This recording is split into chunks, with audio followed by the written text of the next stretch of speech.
Welcome to The Quiet Truth, where lay Catholics expect censorship. I'm Tom Borak, and this is episode 18, The Empire of Lies Strikes Back. Now, because we criticize the culture of death, Herb and I expect to provoke some hostility here and there. But we were frankly surprised at how hard and fast it hit us after we tried to share a little bit of Catholic political theory in episodes 3 and 4.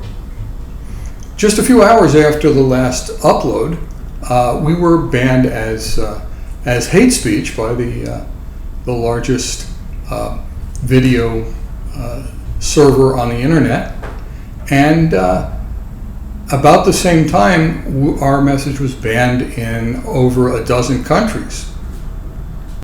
Fortunately, Herb successfully appealed from YouTube's decision. So now, unless you live in those handful of countries, more than a dozen countries that still are banning us as hate speech, you can look at episodes 3 and 4, and you can see what all the fuss is about. I think you'll be surprised at how mild and inoffensive they are. What probably upset some people was the fact that we criticized mass-murdering totalitarian dictators. We criticize such dictators from two groups that consider themselves opposite, and in doing that, we provoke them both sets of people. Now, going forward, we will continue to provoke hostility and opposition, and we will continue to be accused of hate speech and probably worse. But we have no interest in spreading hatred, no interest at all. What we do is we criticize clearly false and evil messages that come at us from the secular culture. And we do that in order to help ourselves and everyone else make better decisions, the kind of decisions that further their temporal and their spiritual welfare. It's really our attempt at Christian love. And the truths that we teach are simple and positive ones. They don't require any special skills or any special knowledge to evaluate. For most of human history, they were part of our heritage and our idea of common sense. They only surprise some people today because they contrast with the background noise of the secular culture. Because when you're surrounded by foolishness and hate, and you've got that as the backdrop, a little bit of truth can sometimes seem shocking, offensive, and even to some people like hate. Let's consider a simple yet fundamental truth about Western politics. We have this continuum or line that's used by virtually all politicians and political commentators in the West, where we put the Marxist communists at one end of the line, and then we say at the other end of the line are the Nazis and the fascists. At the other end, those people. We call these people right-wingers, we call these people left-wingers. And we say that they're opposites. But they're not opposites at all. I mean, they may be different in some ways, but they're not opposites. Because in fact, both groups advocate total, complete control by the government of the society. And so both of them advocate the end to all human rights. And the result of looking at things that way, of saying that this group of totalitarians is the opposite of this group of totalitarians, is that if you're leaning away from those guys, you start pulling toward brand X totalitarianism, and then you like these guys a little better, or you like those guys worse, and you start pulling toward brand Y totalitarianism. And neither group is pulling us toward a good place. But those seem to be the options. Go this way or this way. If you draw the line correctly, you kind of fold it over, and you put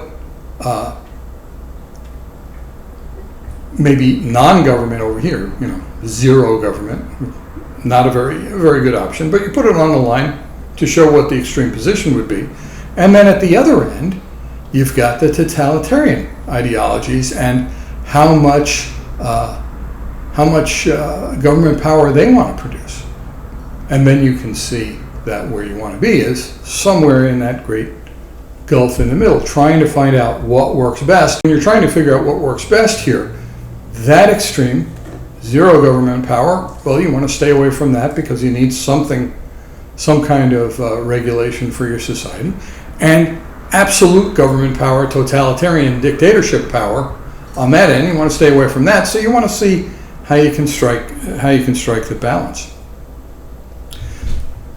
Now, in case it's not already clear, the reason we have to object to and fight against Nazism and fascism and that stuff that we sometimes call the right wing is for two reasons. First, because they advocate absolute totalitarian power that puts an end to all of our individual rights, especially the freedom of speech, freedom of thought, freedom of religion.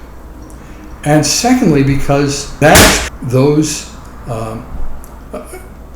groups that we call the right-wingers, they're so often motivated by hatred and racism, which is absolutely unacceptable. Now, fortunately, the secular culture is on our side in this. Both it and the one true church agree that Hitler was a monster, and that philosophy is awful and immoral and evil. So, fortunately, at this point in history, at least in Western society, there's not a whole lot of enthusiasm for that set of ideas. But we have to also object to the Marxist communists and others who have similar ideas who have decided for one reason or another not to call themselves Marxist communists.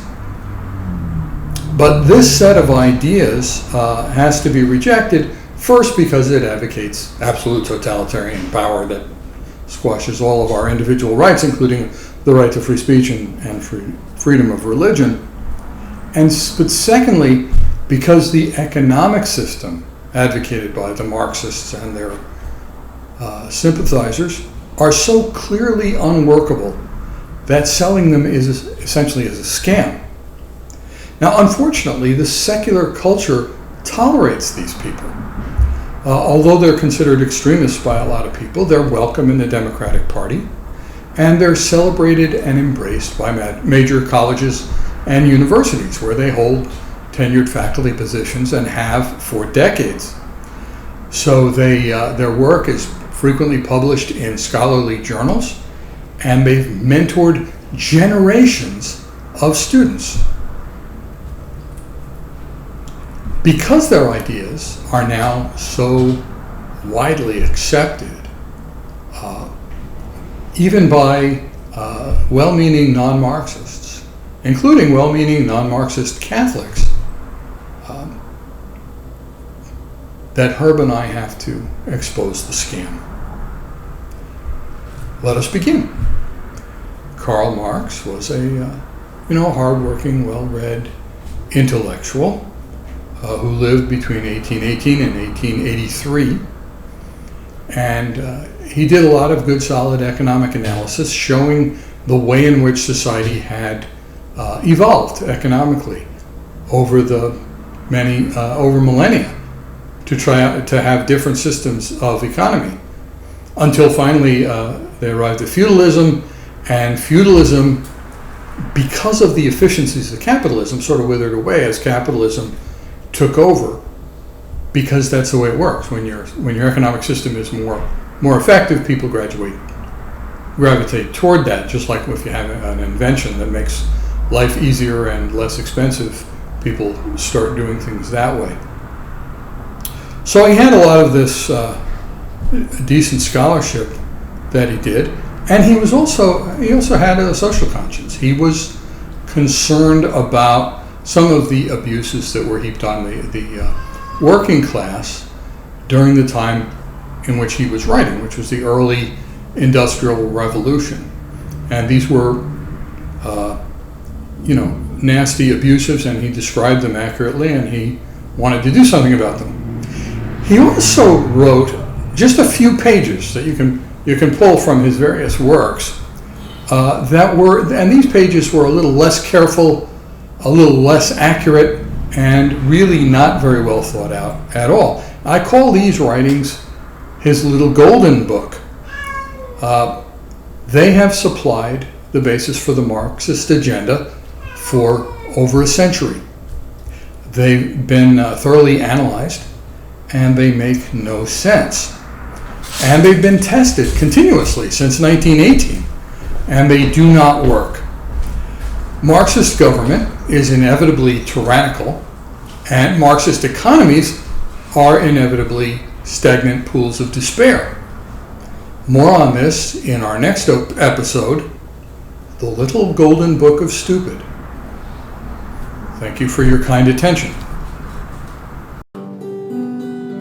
You shall cross the barren desert, but you shall not die of thirst. You shall wander far in safety, though you do not know the way. You shall